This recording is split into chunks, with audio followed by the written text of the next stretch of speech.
Hello everyone.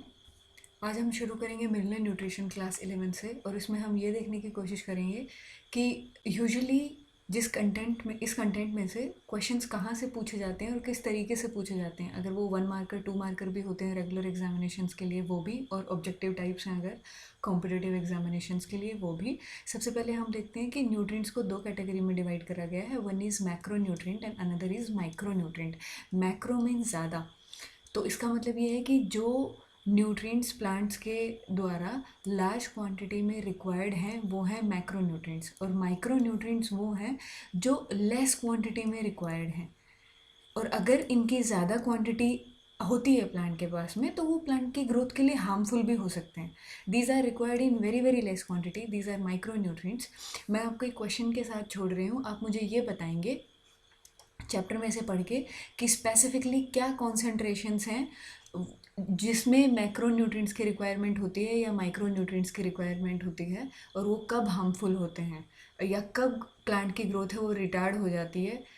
वो मुझे concentration के लेवल्स हैं वो आप कमेंट बॉक्स में डालिएगा आंसर को। अब हम देखते हैं कि मैक्रो न्यूट्रिएंट्स किसी भी ऑब्जेक्टिव टाइप क्वेश्चंस को देखने के लिए, जैसे कि एक एग्जांपल मैं आपको देती हूँ यहाँ। जैसे क्वेश्चन है minerals known to be required in large amount. अब ये डायरेक्टली नहीं पूछ रहा है कि मैक्रो न्यूट्रिएंट्स इनमें से पहचानो या माइक्रो न्यूट्रिएंट्स पहचानो, ये आपको पूछने की कोशिश कर रहा है कि लार्ज क्वांटिटी में। तो हमें पता होने चाहिए कि macro nutrients are required in large quantity, और अगर हमें ये लिस्ट मालूम है तो हम इस क्वेश्चन को ईजिली कर लेंगे। ये क्वेश्चन किसी भी तरीके से पूछा जा सकता है, मैक्रो न्यूट्रिएंट्स के कॉम्बिनेशंस हो सकते हैं या माइक्रो न्यूट्रिएंट्स के कॉम्बिनेशंस हो सकते हैं, तो हम इस क्वेश्चन पे जाएंगे। इससे पहले आपको ये देखना ज़रूरी है कि ये 9 न्यूट्रिएंट्स हैं जो कि मैक्रो न्यूट्रिएंट्स हैं, लार्ज क्वांटिटी में प्लांट्स के द्वारा रिक्वायर्ड होते हैं। और इनको याद करना ज़रूरी है क्योंकि तभी आप क्वेश्चन को सॉल्व कर पाओगे। Carbon, hydrogen, oxygen, nitrogen, phosphorus, sulphur, potassium, calcium and magnesium, these are the 9 macronutrients. अब ये 8 माइक्रोन्यूट्रिएंट आपको याद होना ज़रूरी है। These are iron, manganese, iron. और एक बात और, आप केमिस्ट्री से इस इन्फॉर्मेशन को लिंक कर सकते हैं। कई बार ये आपको डायरेक्ट ऐसे नाम नहीं दिए होंगे, साइन की फॉर्म में भी हो सकता है। तो जैसे कि आयरन हो गया, manganese, copper, molybdenum, zinc, boron, chlorine and निकल, ये सब माइक्रोन्यूट्रिएंट्स हैं। तो इनको आपको याद रखना है। ये मैक्रोन्यूट्रिएंट्स याद रखना बहुत इजी है। आप CHO याद करो, NPK हम फर्टिलाइजर्स डालते हैं तो CHO से क्या हो गया, कार्बन, हाइड्रोजन, ऑक्सीजन। और NPK फर्टिलाइजर जो हम खेतों में यूज़ करते हैं फील्ड्स में fertilisers, these are generally NPK fertilisers. तो नाइट्रोजन ये हो गया, पोटेशियम ये फॉस्फोरस हो गया। इसके अलावा आपको कैल्शियम याद करना है, सल्फर याद करना है, मैग्नीशियम याद करना है। ठीक है, तो ये सब हो गए मैक्रो, ये सब हो गए माइक्रो। अब आप इस क्वेश्चन को सॉल्व करके देखिए, minerals known to be required in large amount. तो आप इनमें से बताना मुझे कि कौन सा आंसर होगा। अब एक जिस तरीके से क्वेश्चंस पूछे जा सकते हैं, दूसरा एस्पेक्ट है इनके फंक्शंस, कि किस फॉर्म में ये एब्जॉर्ब होते हैं। हम एक 1 बाय 1 करके इनको देखेंगे। जैसे कि सबसे पहले हम लेते हैं नाइट्रोजन को।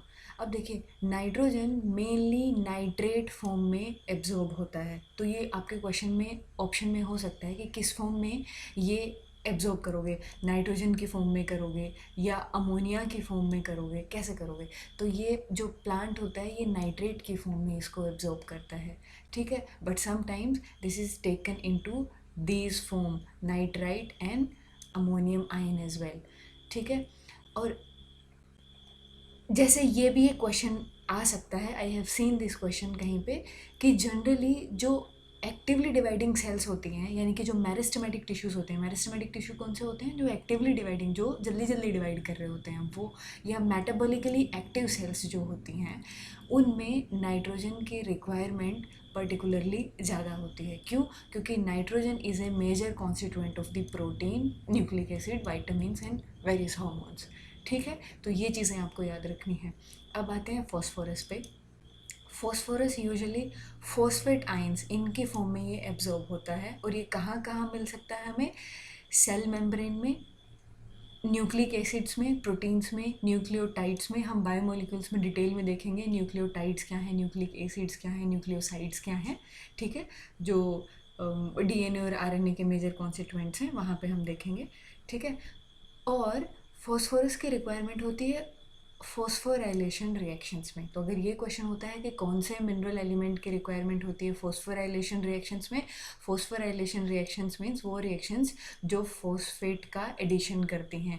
जैसे कि एक बेसिक रिएक्शन हम पढ़ते हैं एडीपी में अगर एक फॉस्फेट आके जुड़ता है तो फिर एटीपी बन जाता है। ऐसे ये एक फॉस्फोराइलेशन रिएक्शंस हैं। ऐसे बहुत सारी रिएक्शंस होती हैं, बहुत सारी रिएक्शंस हम देखेंगे। हमारा चैप्टर आएगा प्लांट फिजियोलॉजी के जो चैप्टर्स आएंगे उसमें हम वेरियस फॉस्फोराइलेशन रिएक्शंस देखेंगे जहाँ पे फॉस्फेट का एडिशन होता है। अब हम यहाँ पे फंक्शंस देख रहे हैं। नेक्स्ट पे आते हैं पोटेशियम। ये पोटेशियम आयन की फॉर्म में होता है, usually required in large quantity in meristematic tissues, birds, leaves and root tips. तभी मैंने बोला था कि जैसे कि प्लांट जब हम ग्रो कराते हैं फील्ड्स में तो हम एनपीके फर्टिलाइजर्स डालते हैं क्योंकि नाइट्रोजन की रिक्वायरमेंट ज़्यादा है। अभी हमने पढ़ा नाइट्रोजन की रिक्वायरमेंट ज़्यादा है मेरिस्टेमेटिक टिश्यूज़ में, वैसे ही पोटेशियम की रिक्वायरमेंट ज़्यादा है, वैसे ही फॉस्फोरस की। तो क्यों? क्योंकि जो ये ग्रोइंग टिश्यूज़ होते हैं, मेरिस्टेमेटिक टिश्यूज़ या लीव्स और बर्ड्स होती हैं, इनमें इनकी ज़रूरत होती है। दूसरा, इसकी और क्या रिक्वायरमेंट है प्लांट में? एनायन कैटायन बैलेंस मेंटेन करता है ये सेल्स में। जब हम टर्गर रिएक्शंस पढ़ेंगे वहाँ पे हम पोटेशियम का रोल देखेंगे प्लांट फिजियोलॉजी में। इसके अलावा प्रोटीन सिंथेसिस में पोटेशियम का है। यहाँ पे देखो opening and closing of stomata, ये बहुत इंपॉर्टेंट है। यूजुअली ये क्वेश्चन डायरेक्टली आपके प्लांट फिजियोलॉजी में भी होगा कि जो स्टोमेटा होते हैं, हम इसको पढ़ेंगे।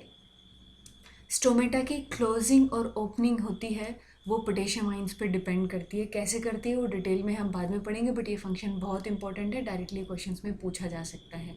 And potassium is required in activation of various enzymes और वही टर्गर रिएक्शंस में maintenance of turgidity of cells. तो ये 3-4 जो सेंटेंसेज हैं ये सिमिलर हो गए, तो आप याद रख लेंगे टर्गर रिएक्शंस, टर्जिडिटी, इन सब में पोटेशियम का रोल होता है, तो आपको पोटेशियम याद रह जाएगा क्योंकि ओपनिंग क्लोजिंग भी टर्जिडिटी ऑफ सेल्स पे डिपेंड करती है। मेंटेनेंस ऑफ टर्जिडिटी आ जाए या कैटायन एनायन का बैलेंस जो होता है सेल्स में वो भी पोटेशियम कंट्रोल करता है या पोटेशियम की इम्पोर्टेंस होती है उसमें। अभी आते हैं नेक्स्ट, हम कैल्शियम पे आते हैं। Calcium is also required by the meristematic and differentiating tissues. क्यों?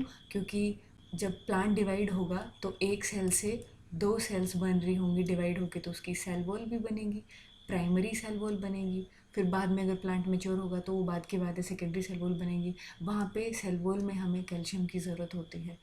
देखिए यहाँ पे लिखा है during cell division in the synthesis of the cell wall. क्यों? क्योंकि कैल्शियम पैक्टेट जो होता है मिडिल लैमिना में, उसमें कैल्शियम रिक्वायर्ड है। क्यों? जैसे नाम से ही पता चल रहा है कैल्शियम पैक्टेट। कैल्शियम पैक्टेट होता है। एक और आपका यहाँ पे डायरेक्ट इन्फॉर्मेटिव क्वेश्चन बनता है कि मिडिल लैमिना में कैल्शियम पैक्टेट होता है, और कैल्शियम पैक्टेट होता है तो दैट मीन्स कैल्शियम की रिक्वायरमेंट है।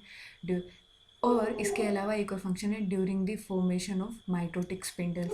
जब हम सेल डिवीजन पढ़ते हैं, जब हम देखते हैं कि जब एस्टर फॉर्मेशन होता है तो एस्टर फॉर्मेशन के दौरान जो यहाँ पे जो ये प्रोटीन्स हैं इनकी असेंबली या डिसअसेंबली होगी, उसमें भी कैल्शियम की इम्पोर्टेंस होती है। कैल्शियम उन रिएक्शंस को कैटेलाइज करता है।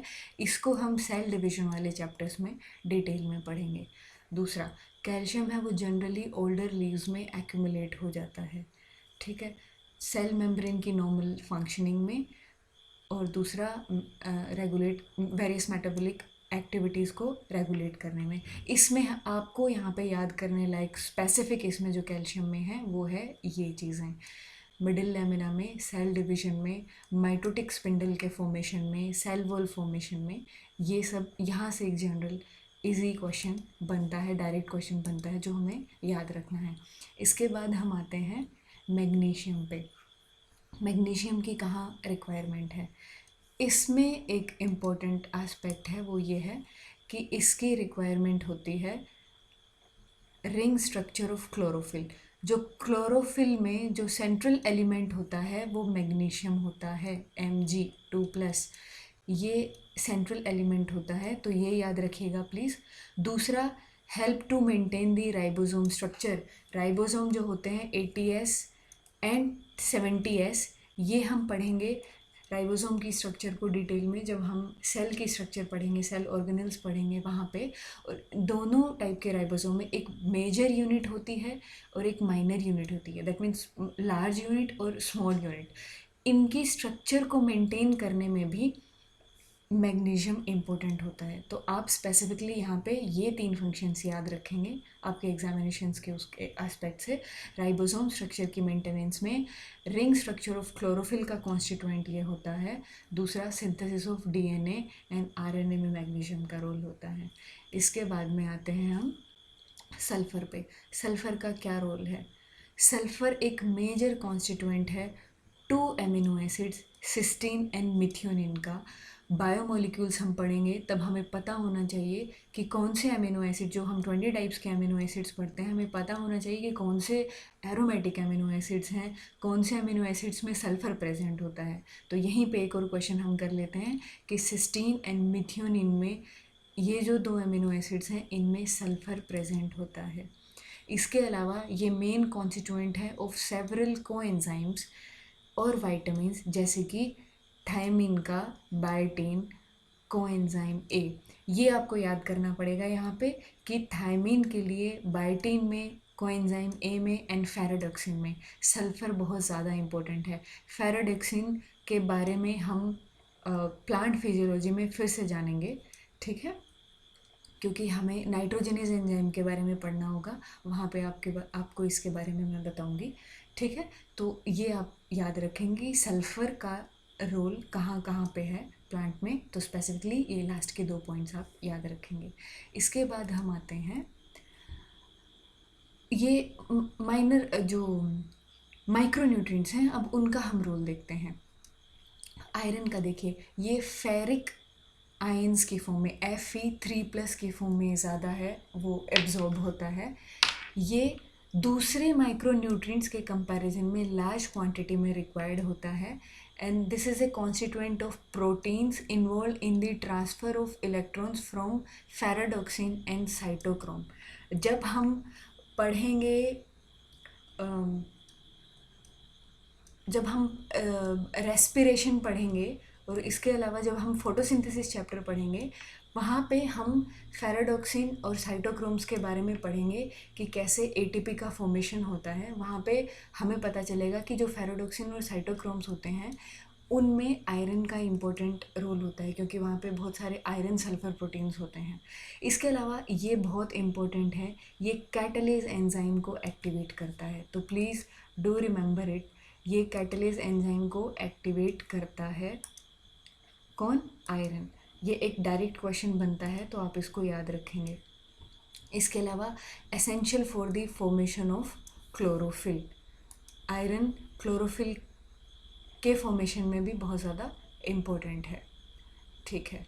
अब आते हैं हम नेक्स्ट मैंगनीज पे, यानी कि MN मैंगनीज पे।